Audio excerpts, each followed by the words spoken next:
রাধে বন্ধুরা, আজ আমি তোমাদের বলবো খুবই গুরুত্বপূর্ণ কয়েকটা টিপস। তো চলো আরম্ভ করি। তো দেখো, আমরা কিন্তু বাড়িতে নিত্য প্রয়োজনীয় যারা হিন্দু মহিলারা তারা কিন্তু এই শাঁখাগুলো অবশ্যই বাড়িতে পরি। তো এগুলো কি বলো তো, কাজ সূত্রে কিন্তু নোংরা হয়ে যায় বা যে কোনো কারণে, যেমন আমি কালকে রং খেলেছিলাম, ভিতরে কিন্তু রঙও ঢুকে গিয়েছিলো খাঁজে খাঁজে। তো বিভিন্ন রকমের ডিজাইন থাকে, তো সেই জন্য নোংরাও হয়ে যায়। তো এই যে 10 টাকার কোলগেট, তো এই কোলগেট দিয়ে কিন্তু আমরা আমাদের রোজকার ব্যবহৃত এই ব্যবহৃত বলতে আমরা যে পরে থাকি শাঁখাগুলো হাতেতে, তো সেগুলো কিন্তু পরিষ্কার করতে পারি এবং একদম পুরো নতুনের মতো। তো জানো তো, তো আমি এটা কিন্তু এই প্রথম করলাম, আর এটা যে এত সুন্দর পরিষ্কার হবে সত্যি আমিও কিন্তু ভাবতে পারিনি। তো দেখো, আমি না ওই যেটা কালকে রং খেলেছিলাম ওই শাঁখাটা তো খুলে রেখে দিলাম। তো যাতে কী বলো তো, রংটা খাঁজে খাঁজে ঢুকে না, কেমন দেখতে বিচ্ছিরি লাগছিল। তো ভাবলাম যে আজকেই পরিষ্কার করে নিই। তো সেই জন্য ওই যে 10 টাকার কোলগেট নিয়ে নিয়েছি। আর এই যে দেখো, এই পুজো উপলক্ষে আমার ছেলে মেয়ে দুজনই এই যে রূপোর হারগুলো পরেছিল। তো রূপোর যে কোনো গয়না, তো সেটা হতে পারে বালা, নূপুর বা হার বা চুড়ি, যে কোনো গয়না হতে পারে। তো এমনকি আমরা অনেকেই যে ঠাকুর ঘরে দেবদেবী থাকে, তো তাদেরকেও অনেক রূপোর গহনা পরিয়ে থাকি। এবং দেখবে পিতলের ঠাকুর হলে সেই গহনাগুলো কেমন একটা কালো মতো দাগ হয়ে যায়। তো সেই গহনাগুলো আমরা কিন্তু এই সামান্য 10 টাকার কোলগেট দিয়ে একদম পুরো নতুনের মতো চকচক করতে পারি, চকচকে করতে পারি। তো আমরা অনেকেই কী করি বাড়িতে, এই যে রূপোর গহনাগুলো যখন দেখি কালো হয়ে যায়, তখন আমরা স্যাগরা যারা সোনার গহনা তৈরি করে, তো তাদের কাছে দিয়ে আসি। তো তারা পালিশ করে আবার নতুনের মতো চকচকে করে দেয়। তো পালিশ করলে কিন্তু, তো আমি যেহেতু আমার সব বন্ধুদের সত্যি একটা কি বলো তো বলতে চাই, কারণ এগুলো খুবই গুরুত্বপূর্ণ। তো অনেকটা কিন্তু রূপো বাদ চলে যায়, তাই বাড়িতেই এই হ্যাকটা কাজে লাগিয়ে আমরা কিন্তু যে কোনো রূপোর গহনা চকচকে করতে পারি। তো যেহেতু কোলগেটটা খুলেছিলাম এবং হাতে অনেকটাই কোলগেট ছিল, তো তাই ভাবলাম এই বেসিনটা তো একদম লাগিয়ে দিই।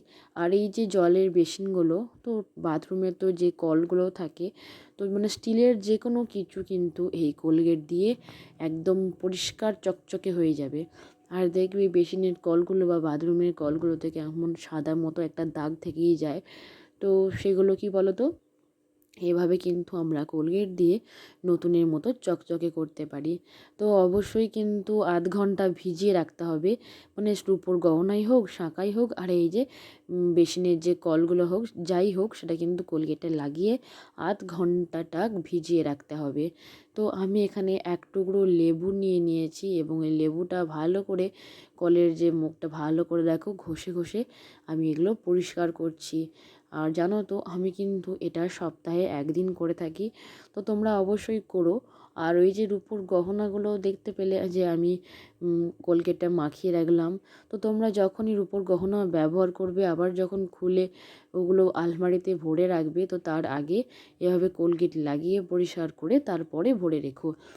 আর আমাদের হাতে পড়ে থাকা শাঁখাগুলো তো আমরা চাইলেই মাসে একবার করে পরিষ্কার করে নিতে পারি।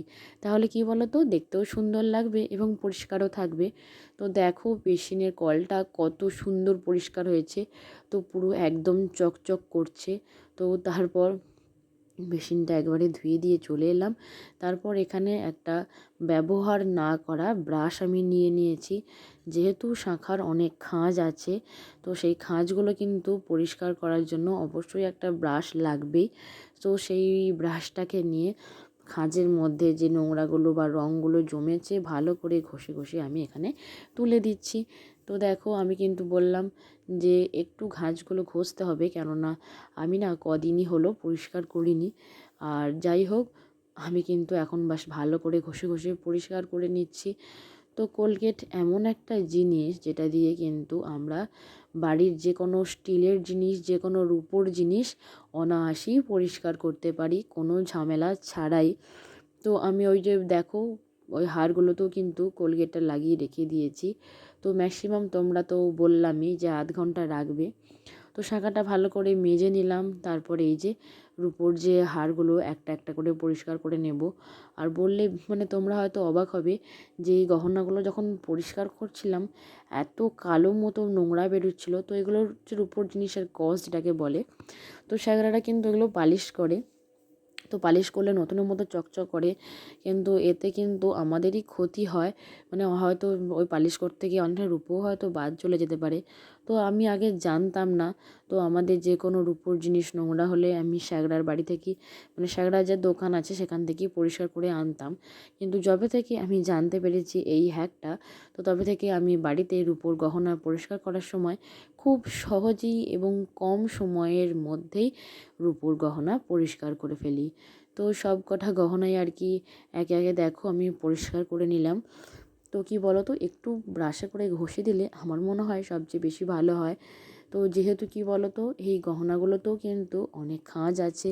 তো এগুলো তো প্লেন নয়, হয়তো বালা হলে ওই যে রূপোর বালাগুলো হয় ওতে লাগিয়ে আর একটু পরিষ্কার করে ধুয়ে দিলি না, ওটা পরিষ্কার হয়ে যায়। কিন্তু এই হাড়ে নুপুরে এই যে রূপোর জিনিসগুলো এগুলোতে কিন্তু অনেক খাঁজ থাকে।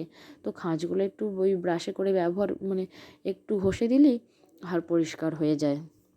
তো দেখতেই পারছো রূপোর হারটার কত সুন্দর রঙটা বেরিয়েছে।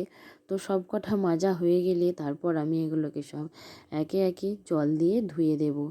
আমি আমার সকল প্রিয় বন্ধুদের আমি অনুরোধ করব যে তোমরাও কিন্তু বাড়িতে অনায়াসেই এটা ট্রাই করো, এবং তোমরা যদি উপকৃত একটুও অন্তত হও আমাকে অবশ্যই কমেন্ট করে জানিও। কমেন্ট করে জানাতে একদম ভুলো না। তো জানিও যে তোমরা বাড়িতে কোলগেট দিয়ে কোন জিনিসটা পরিষ্কার করেছো এবং কেমন পরিষ্কার হয়েছে। তো দেখো ফাইনালি আমি কিন্তু শাঁখাটা জল দিয়ে ভালো করে ধুয়ে নিয়েছি, এবং দেখো পুরো শাঁখাটা আগের মতো যেমন নতুনে যেমন ছিল ঠিক ততটাই পরিষ্কার আর সাদা হয়েছে। তো এই লাইটের জন্য হয়তো ভালো মানে বোঝা যাচ্ছিল না যে খাঁজগুলো কতটা পরিষ্কার হয়েছে। তো সেই জন্য আমি ভাবলাম যে লাইটটা অফ করে দিই, দিয়ে তোমাদের দেখাই, তাহলে তোমরা নিশ্চয়ই বুঝতে পারবে যে খাঁজে খাঁজে একটু নোংরা তো নেই, মানে কোনো দাগই নেই। কালকে যে রঙের দাগটা লেগেছিলো কোনো দাগই নাই। তো একদম পুরো পরিষ্কার হয়ে গেছে।